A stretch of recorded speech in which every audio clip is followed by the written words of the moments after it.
kita berdoa. Damai sejahtera dari Allah Bapa yang melampaui segala akal dan pikiranmu, menerangi hati dan pikiranmu oleh Roh Kudus, di dalam Kristus Yesus Sang Firman Allah yang hidup. Amin. Shalom Bapak Ibu dan saudara-saudara yang dikasihi oleh Tuhan Yesus Kristus.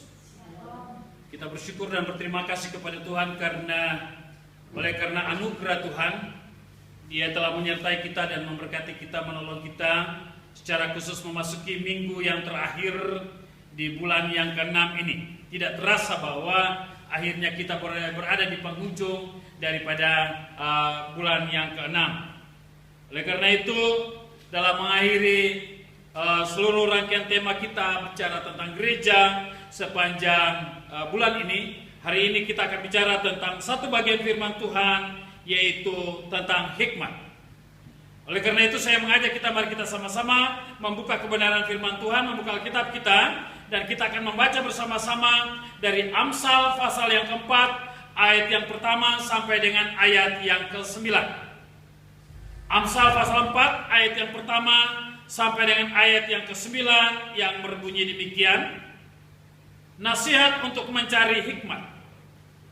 Dengarkanlah hai anak-anak, didikkan seorang ayah, dan perhatikanlah supaya engkau beroleh pengertian. Karena aku memberikan ilmu yang baik kepadamu, janganlah meninggalkan petunjukku.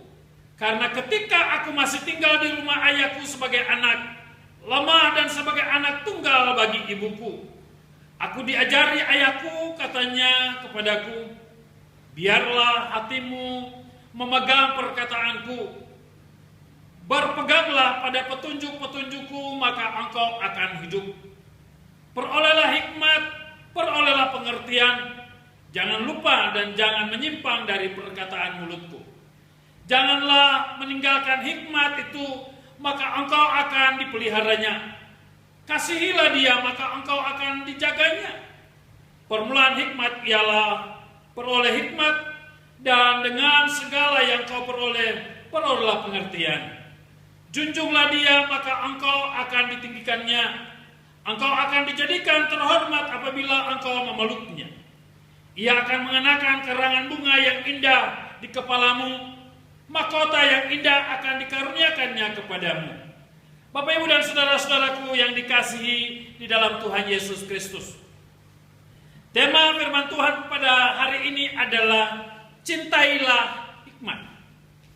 Saudara, ketika kita bicara tentang hikmat, maka hanya ada dua hal, yaitu hikmat dari dunia atau hikmat dari sorga. Saudara, ketika kita bicara tentang hikmat dari dunia, maka kita tentunya bicara tentang bagaimana orang-orang yang hidup tidak takut akan Tuhan, akan menggunakan segala kekuatannya, menggunakan segala pengertiannya, segala hikmat dari dunia untuk dapat mempengaruhi kehidupan setiap orang. Oleh karena itu, saudara-saudara yang dikasihi di dalam Tuhan Yesus Kristus, kita diperhadapkan dengan dua pilihan, yaitu memilih hikmat duniawi atau memilih hikmat surgawi. Dan kita coba melihat tentang ciri-ciri orang yang memiliki hikmat dunia yang muncul dari nafsu manusia, dan sumbernya tentunya adalah setan-setan yang diungkapkan dalam Yakobus pasal 3 ayat yang ke-14. Bapak Ibu bisa memperhatikan Yakobus 3 ayat 14 yang berbunyi demikian. Jika kamu menaruh perasaan iri hati dan kamu mementingkan diri sendiri, janganlah kamu memegahkan diri, dan janganlah berdusta melawan kebenaran. Itu bukanlah hikmat yang datang dari atas, tetapi dari dunia dan nafsu manusia, dari setan-setan. Saudara yang dikasih dalam Tuhan Yesus Kristus, hikmat dunia ini atau hikmat yang berasal dari dunia, tentunya sumbernya adalah setan, dan akan berdampak negatif bagi setiap orang, baik bagi pribadinya dan juga bagi orang-orang yang bergaul bersama dengan dia. Perhatikan ayat yang ke-16. Sebab di mana ada iri hati dan mementingkan diri sendiri, di situ ada kekacauan dan segala macam perbuatan jahat. Jadi saudara, ketika kehadiran saudara dan membuat orang lain terganggu, membuat orang lain kacau balau, orang lain hilang sukacita, orang lain hilang damai sejahtera, maka ingat, itu bukan datangnya dari Tuhan, tetapi itu datangnya dari setan-setan, dari iblis-iblis. Maka jangan mau ditunggangi dan jangan mau dipakai oleh iblis, supaya engkau senantiasa hadir dan memberikan sukacita, memberikan damai sejahtera. Kalau begitu bagaimana dengan ciri hikmat dari surgawi? Dalam Yakobus pasal 3 ayat 17-18 berkata begini, tetapi hikmat yang dari atas adalah pertama-tama murni, selanjutnya pendamai, peramah, penurut, penuh belas kasihan dan buah-buah yang baik, tidak memihak dan tidak munafik. Dan buah yang terdiri dari kebenaran ditaburkan dalam damai untuk mereka yang mengadakan damai. Saudara yang dikasihi dalam Tuhan Yesus Kristus, jelaslah kita dapat melihat bahwa hikmat dari Tuhan adalah hikmat yang bersumber dari Allah. Dan hikmat dari sorga adalah hikmat yang tentunya mendatangkan damai sejahtera, mendatangkan sukacita, membuat orang lain menikmati kehadiran Tuhan, membuat orang lain merasakan kehadiran Tuhan. Dan itulah hikmat dari sorga. Sekali lagi bahwa untuk memastikan bahwa saudara memiliki hikmat dari sorga gampang. Pertanyaannya adalah, apakah Galatia pasal 5 ayat 22-23 itu ada dalam diri saudara-saudara sekalian? Saudara-saudaraku yang dikasihi dalam Tuhan Yesus Kristus, mungkin akan muncul pertanyaan begini, Pak Pendeta, saya ini kekurangan hikmat. Apakah saya bisa memperoleh hikmat itu? Alkitab memberikan solusi kepada kita dalam Yakobus pasal 1 ayat yang kelima. Tetapi apabila di antara kamu ada yang kekurangan hikmat, hendaklah ia memintanya kepada Allah yang memberikan kepada semua orang dengan murah hati dan dengan tidak membangkit-bangkitkan, maka hal itu akan diberikan kepadanya. Jadi kalau saudara kekurangan hikmat dari Tuhan, maka saudara minta kepada Tuhan supaya saudara bisa memperoleh hikmat surgawi itu. Kenapa? Kalau saudara tidak memiliki hikmat surgawi atau hikmat dari Tuhan, maka yang ada pada diri saudara adalah hikmat dunia, yang kelihatannya rohani tapi tidak rohani, saudara. Maka seringkali saya ingatkan kepada Bapak Ibu saudara-saudara sekalian, jangan sampai kehidupan kita, kelakuan kita kelihatannya rohani, tetapi ternyata tidak rohani dan tidak berbuah rohani. Nah, kalau itu demikian terjadi, maka pastilah itu bukan hikmat dari Tuhan. Contoh, saya sudah seringkali katakan kepada Bapak Ibu saudara-saudara sekalian, ketika saudara ingin menegur pasangan saudara depan orang lain, jangan sebut namanya kemudian mempersalahkan dia depan orang lain. Itu hikmat, bukan hikmat dari Tuhan, tapi hikmat dari setan. Karena apa? Ketika saudara mempermalukan pasangan saudara depan banyak orang, saya yakin di rumah pasti saudara akan ramai, saudara pasti akan ribut. Oleh karena itu, cara untuk menegur saudara pasangan saudara, saudara bisa menggunakan hikmat dari Tuhan. Bagaimana saudara mengangkat dia, menolong dia, tetapi tidak mempermalukan dia di depan banyak orang.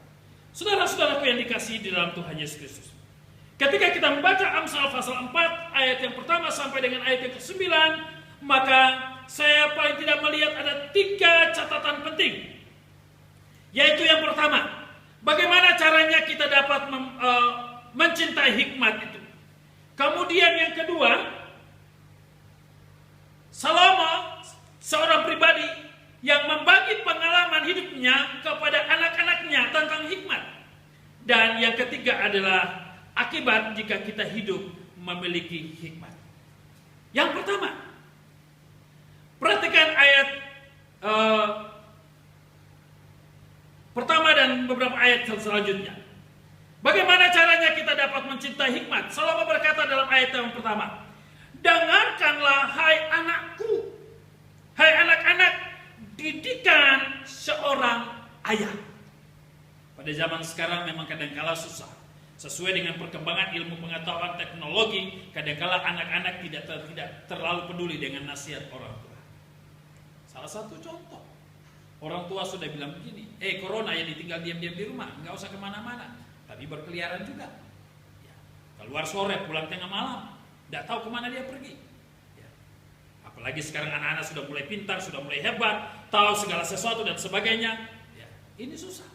Itulah sebabnya Salomo berkatakan, dengarkanlah, itu berarti apa? Menggunakan panca indera pendengaran untuk mendengarkan nasihat. Yang kedua, perhatikanlah supaya engkau beroleh pengertian. Jadi tidak sok ngerti, tetapi dengar baik-baik, terima baik-baik apa yang diajarkan, kemudian dilakukannya. Yang ketiga, karena aku memberikan ilmu yang baik kepadamu. Tidak ada orang tua yang mengajarkan anak-anaknya tentang hal yang jahat. Tapi kalau ada orang tua yang mengajarkan anaknya untuk berdosa, itu orang tua harus bertobat. Salah satu contoh, orang tua pulang capek-capek, kemudian dia istirahat, kemudian dia katakan begini, dia pesan sama anaknya, "Nak, kalau ada orang cari mama, bilang aja mama ndak ada," padahal mamanya lagi ngorok di kamar. Kenapa tidak berani katakan, "Nah, kalau ada orang datang cari mama, bilang aja mama lagi istirahat"? Jujur, anak juga akan menyampaikan dengan baik. Itulah hikmah. Kalau anak yang polos ketika dia menerima pesan itu, dia akan berkata begini. Ketika ada orang datang tanya, "Nah, ada mama?" "Mama ada, tapi tadi mama pesan." Kalau ada orang cari mama, bilang mama tidak ada. Kenapa? Anak menerima dengan polos dan dia akan sampaikan secara polos. Dan ini pernah terjadi, saudara. Oleh karena itu, saudara-saudara yang dikasihi dalam Tuhan Yesus Kristus, yang keempat, jangan meninggalkan petunjukku. Dalam nasihat orang tua, dalam ajaran orang tua, itu ada petunjuk-petunjuk penting yang harus diperhatikan, yang harus dilakukan oleh setiap anak. Bicara tentang anak, siapakah anak? Kita semua tentunya anak. Kita pernah punya orang tua. Kita juga perlu mendapat pengajaran-pengajaran penting. Ketika saudara sedang mendengarkan firman Tuhan ini, ya saudara menempatkan diri sebagai anak-anak rohani yang harus mendengarkan firman Tuhan. Saya tidak tahu berapa banyak di antara saudara yang mendengarkan firman Tuhan kemudian melakukan, dan yang mendengar dan tidak melakukan. Tapi tugas saya adalah saya mengajarkan saudara.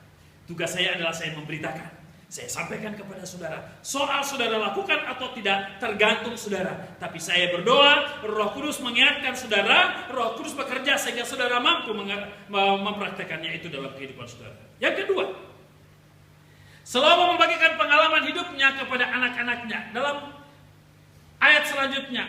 Karena ketika aku masih tinggal di rumah ayahku sebagai anak lemah dan sebagai anak tunggal bagi ibuku, aku diajari ayahku, katanya kepadaku, biarlah hatimu memegang perkataanku, berpeganglah pada petunjuk-petunjukku, maka engkau akan hidup. Saudara-saudara, nanti kita akan lihat bagaimana peranan hati. Tetapi ini penting. Salomo ingin sampaikan kepada anak-anaknya bahwa ayahnya, orang tuanya itulah Daud, pernah mengajarkan anak-anaknya dan secara khusus kepada Salomo bagaimana Salomo memberi diri untuk mendengarkan nasihat, memberi diri untuk mendengarkan setiap petunjuk, setiap petua yang diberikan oleh orang tua. Oleh karena itu, khususnya semua anak-anakku yang kekasih, kalian yang sedang mendengarkan firman Tuhan di rumah, jangan keraskan hatimu. Jangan sok tahu, jangan sok pinter, jangan sok hebat, sok jago. Mentang-mentang engkau sudah kuliah, mentang-mentang engkau sekolahnya kamu pintar, orang tuamu tidak, kemudian sudah anggap remeh. Jangan. Saya yakin dan percaya setiap tutur kata kalimat yang keluar dari mulut orang tuamu itu kata kalimat yang penuh berkat, dan ketika engkau melakukannya engkau akan diberkati oleh Tuhan. Tapi kalau engkau tidak melakukannya, rugi sendiri.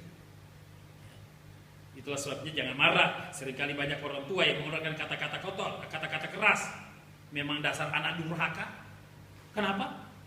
Itu berarti anak itu sudah tidak mau diatur. Anak itu sudah tidak mau dengar-dengaran. Sehingga orang tua saking kesalnya berani berkata, memang dasar anak durhaka. Ketika para orang tua mengeluarkan kata itu terhadap anakmu, maka dengan sendirinya engkau sudah mengutuk anakmu menjadi anak durhaka. Saudara yang dikasihi dalam Tuhan Yesus Kristus, yang berikut dia katakan, perolehlah hikmat, perolehlah kemudian jangan lupa dan jangan menyimpang dari perkataan mulutku. Ini nasihat yang Salomo terima dan Salomo ingin teruskan kepada anak-anaknya. Salomo ingin sampaikan kepada kita. Dia katakan begini, dipesankan oleh ayahnya, perolehlah hikmat, perolehlah pengertian, dan jangan lupa, jangan menyimpang dari perkataan mulutku. Artinya apa? Kalau kita tidak menggunakan hikmat yang ada, kita menyimpang daripada jalan yang Tuhan tunjukkan kepada kita atau jalan yang seharusnya ditentukan oleh orang tua kepada kita, maka ini akan punya dampak yang negatif. Itulah sebabnya seringkali ketika anak sudah mengalami masalah, kemudian anak-anak menurut, ya coba tadi saya dengar nasihat orang tua mungkin tidak begini. Tadi kalau saya pakai helm mungkin saya jatuh kepala saya. Jadi biasa penyesalan itu muncul belakangan, saudara. Oleh karena itu saudara-saudara yang dikasihi dalam Tuhan Yesus, bagian kedua ini penting. Maka saya ingin para orang tua, baik ayah, ibu, engkau yang mendengarkan firman Tuhan ini, jangan bosan-bosan menasihati orang tuamu. Dan nasihatmu harus nasihat yang bersumber pada Alkitab. Jangan bersumber pada mimpimu tadi malam, bersumber kepada nasihat orang-orang yang tidak mengenal Tuhan. Jangan. Tapi harus bersumber kepada Alkitab. Saudaraku yang dikasihi dalam Tuhan Yesus Kristus, apa yang dikatakan oleh kebenaran firman Tuhan mengingatkan kepada kita untuk bagaimana kita bisa sungguh-sungguh hidup mempraktekkan kebenaran firman Tuhan, hidup memperoleh hikmat. Yang ketiga, akibat jika kita hidup memiliki hikmat. Perhatikan ayat selanjutnya. Janganlah meninggalkan hikmat itu, maka engkau akan dipeliharanya. Ingat, kalau engkau tetap menggunakan hikmat yang ada, engkau aman. Yang kedua, kasihilah dia, yaitu hikmat, maka engkau akan dijaganya. Artinya apa? Kalau engkau menggunakan hikmat, kemanapun engkau pergi, dalam situasi apapun, dalam keadaan apapun, engkau akan tetap terpelihara, engkau aman. Tapi kalau engkau tidak menggunakan hikmat, maka ya, jangan marah, jangan menyesal kalau terjadi sesuatu yang tidak menguntungkan saudara. Kemudian yang ketiga, dia katakan, permulaan hikmat ialah perolehlah hikmat, dan dengan segala yang kau perolehlah pengertian. Hikmat, pengertian itu satu arah, satu jalan. Jadi jangan sampai saudara berkata begini, saya cukup pinter, saya tidak butuh hikmat. Salah. Dalam mengambil keputusan untuk melaksanakan ibadah di gereja, ini membutuhkan hikmat saudara. Ada orang katakan begini, oh Pak, kita cukup beriman. Kita cukup beriman. Saya mau beritahu kepada saudara, berita kemarin bahwa Batam itu terjadi penambahan angka 5 orang terinfeksi virus corona. Dan kalau kita melaksanakan ibadah, orang tua mungkin mudah diatur, tapi anak-anak tidak bisa diatur. Maka keputusannya, kesimpulannya adalah orang tua boleh datang ibadah, tetapi jangan bawa anak-anak datang beribadah. Ini persoalan. Saudara mampu biarkan anakmu sendiri di rumah? Kenapa? Siapa yang bisa jaga anak? Anak akan lari sini sana, berangkulan sini sana, peluk sini sana, kemudian makan permen dari mulut ke mulut. Ternyata sampai di rumah terjadi masalah. Kemudian orang akan bertanya, dari mana? Oh, dari gereja. Siapa penanggung jawabnya? Karena ketika kita memulai ibadah, itu berarti saya harus membuat pernyataan secara tertulis yang dikirim kepada pemerintah, dan ketika terjadi sesuatu, maka yang diurus oleh pemerintah bukan saudara tetapi saya. Maka inilah namanya hikmat. Kita butuh hikmat. Tapi kalau semua jemaat katakan, oh enggak apa-apa, kita rame-rame buat pernyataan, nanti terjadi sesuatu, kita rame-rame masuk. Puji Tuhan, saya pun senang, besok kita sudah lakukan. Oleh karena itu ini tidak mudah. Maka berdoalah, kita membutuhkan hikmat dari Tuhan. Yang berikut, junjunglah dia maka engkau akan ditinggikannya. Kalau saudara menggunakan hikmat, orang katakan, luar biasa ya Bapak itu, luar biasa Ibu itu. Waduh, kalau dia ngomong itu enak sekali. Kalau dia ngomong itu, aduh rasanya hati ini sejuk, dan tadinya panas mendidih jadi seperti disiram air es. Artinya apa? Ada sesuatu yang enak, ada sesuatu yang luar biasa yang keluar dari mulut kita, yang keluar dari hidup kita, orang rasakan. Maka orang kita tidak perlu cari pujian, tetapi Tuhan sendiri akan menyatakan itu bagi kita. Engkau akan dijadikan terhormat apabila engkau memeluknya. Jadi hikmat membuat orang jadi terhormat. Bukan karena saudara punya jabatan maka saudara terhormat. Tidak. Buktinya apa? Ada orang punya jabatan tinggi tapi korupsi juga kan? Masuk penjara. Ya. Ada orang punya kedudukan luar biasa tetapi akhirnya berurusan dengan hukum kan? Pertanyaannya, apa kurang pintar dia? Dia pintar.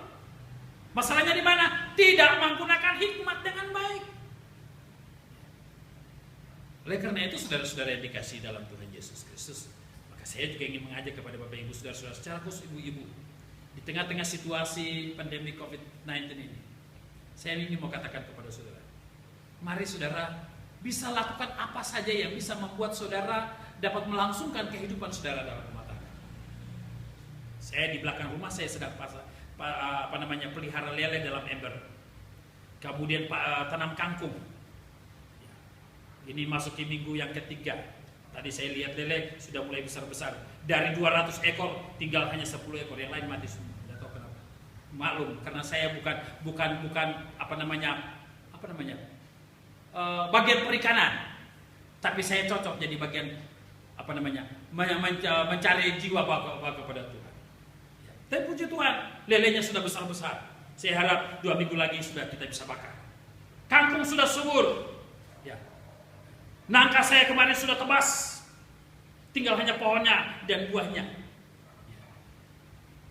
Mampu kita hidup tengah-tengah lingkungan, kita butuh hikmat. Oleh karena itu, ibu-ibu, khususnya ibu-ibu, jangan terlalu banyak kredit. Nanti dikejar tukang kredit, bingung mau bayar apa, apalagi dengan kondisi seperti ini. Kalau saudara bisa belikan singkong, buat kerupuk dan jual, puji Tuhan. Itu hikmat. Dapat pisang, buat keripik, jual, itu hikmat. Ada yang mau belajar buat tas dari tali kurus, silakan belajar dari Saskia dan Kesia. Itu hikmat. Saudara cukup beli tali kur sekian 2 warna, datang ke rumah. Atau minta Saskia dan Kesia, ajarin saudara-saudara, khususnya ibu-ibu, buat tali kur, buat tas, jual 1 tas, saudara beli tali kur harga 50.000, saudara jual tas harga 350.000, wah luar biasa. Itu hikmat. Jadi jangan hanya menjadi orang yang terus berkonsumsi, tetapi orang yang bisa memproduksikan sesuatu untuk orang lain menikmatinya. Ia akan mengenakan karangan bunga yang indah di kepalamu, mahkota yang indah akan dikaruniakannya kepadamu. Kenapa? Hikmat. Oleh karena itu, saudara-saudara yang dikasihi dalam Tuhan Yesus Kristus, melalui kebenaran firman Tuhan ini, saya ingin mengajak kita untuk melihat bahwa Salomo telah belajar tentang jalan-jalan Allah dari ayahnya, dan kini ia meneruskan pengarahan kepada anak-anaknya, mempelajari banyak hal, dan dia mengajar kepada anak-anaknya. Dan Allah ingin agar kesalehan dan pengabdian sungguh-sungguh kepada jalan-jalannya diajarkan, terutama melalui pengajaran oleh orang tua dan yang menjadi teladan bagi anak-anak. Saudara perhatikan dalam Ulangan pasal 6 ayat 7. Haruslah engkau mengajarkannya berulang-ulang kepada anak-anakmu dan membicarakannya apabila engkau duduk di rumahmu, apabila engkau sedang dalam perjalanan, apabila engkau berbaring, dan apabila engkau bangun. Artinya apa? Saudara tidak boleh henti-hentinya mengajar anak. Kadang-kadang kita bosan, ya? Kita jenuh. Ya. Kemudian kita bilang, mau jadi apa, kau mau jadi apa, terserahlah. Kalau kau tidak mau dengar. Tapi firman Tuhan ini mengajar kepada kita.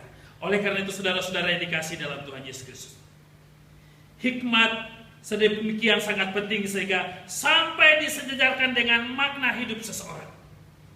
Tidak ada satu orang pun yang ingin menyanyiakan hidupnya apabila ia memiliki tujuan yang jelas dalam hidupnya. Demikian pula seorang yang menyadari bahwa hikmat adalah sesuatu yang sangat berharga, maka ia akan mencari, dia akan memeliharanya dalam hidupnya. Karena hikmat inilah yang akan menuntun perjalanan hidupnya sebagai orang pilihan Tuhan. Saudara-saudara yang dikasihi dalam Tuhan Yesus Kristus. Ada beberapa catatan penting tentang hikmat yang perlu kita pelajari, kita renungkan dari kebenaran firman Tuhan ini. Yang pertama, jika kita memiliki hikmat, maka hikmat akan membawa kita beroleh pengertian tentang yang benar dan yang salah, yang baik dan yang buruk. Jadi kalau saudara punya hikmat, hikmat itu akan menolong saudara tahu membedakan mana itu baik dan mana itu tidak baik. Yang kedua, dengan hikmat kita dapat mengerti dan menghargai makna hidup ini. Jadi kalau saudara punya hikmat, ya saudara harus bisa juga pintar-pintar mengatur hidup saudara. Pola makan saudara harus diatur. Kita orang Indonesia ini biasanya makan untuk kenyang. Tapi kalau orang Chinese itu makan untuk sehat. Kenapa? Dia makan banyak bagaimanapun dia tetap jaga kesehatan. Kalau kita makan sudah 2-3 piring rasanya belum cukup. Ya, apalagi kalau disediakan saksa. Makannya minta ampun, lahapnya minta ampun. Sudah kena stroke baru bingung kita. Ya? Oleh karena itu jaga kesehatan. Jangan lihat makanan enak, kemudian seleramu roh roh gelojo itu muncul. Akhirnya saudara tidak peduli dengan orang yang di samping kiri kan, main sikat saja. Ketika sudah mulai lehernya sudah mulai tegang, bingung. Yang ketiga, hikmat membuat seorang dihargai dan dihormati oleh orang lain. Dan hikmat menuntun orang menata hidup ini lebih baik sehingga dapat hidup panjang umur. Orang mau mencari dan memelihara hikmat akan menikmati manfaat hidup ini. Oleh karena itu saudara-saudara yang dikasihi dalam Tuhan Yesus Kristus, sekali lagi bahwa hikmat adalah kemampuan atau keterampilan untuk mengerjakan pekerjaan seni. Hikmat adalah kemampuan untuk memahami dan mengatasi masalah-masalah kehidupan sehari-hari. Jadi kita dalam COVID-19 ini, kalau saudara kurang hikmat, ya pasti susah. Jadi lakukan, ciptakanlah sesuatu. Yang ketiga, hikmat adalah cara pandang dan cara hidup yang secara moral benar. Dalam kitab Amsal, Raja Salomo mengajarkan hal itu kepada anak-anaknya. Dan hikmat adalah pola pikir yang sesuai dengan pola pikir Allah. Dalam perjanjian baru, apa yang dilakukan dan dikatakan oleh Tuhan Yesus merupakan hikmat Allah. Secara khusus bagaimana dia memati dan di atas kayu salib, itu sesuatu yang tidak mudah. Tapi itulah yang dia harus kerjakan di atas kayu salib untuk kita sekalian. Saudara-saudaraku yang dikasihi di dalam Tuhan Yesus Kristus. Oleh karena itu melalui kebenaran firman Tuhan ini, saya ingin mengajak kepada kita sekalian. Mari kita sungguh-sungguh hidup sesuai dengan apa yang Tuhan ajarkan kepada kita. Kalau kita belajar daripada Salomo, ketika dia dengan berbagai kekayaan yang ada, dan satu hal yang dia minta kepada Tuhan ketika perjumpaan Tuhan dengan dia, dan Tuhan katakan, kamu apa dari saya? Seharusnya kalau saya yang menjadi Salomo, saya akan minta kekayaan lebih daripada yang sudah ada. Tapi luar biasa, dalam 1 Raja-Raja pasal 3 ayat ke-9, Salomo berkata begini, maka berikanlah kepada hambamu ini hati yang faham, menimbang perkara untuk menghakimi umatmu dengan dapat membedakan antara yang baik dan yang jahat. Sebab siapakah yang sanggup menghakimi umatmu yang sangat besar ini?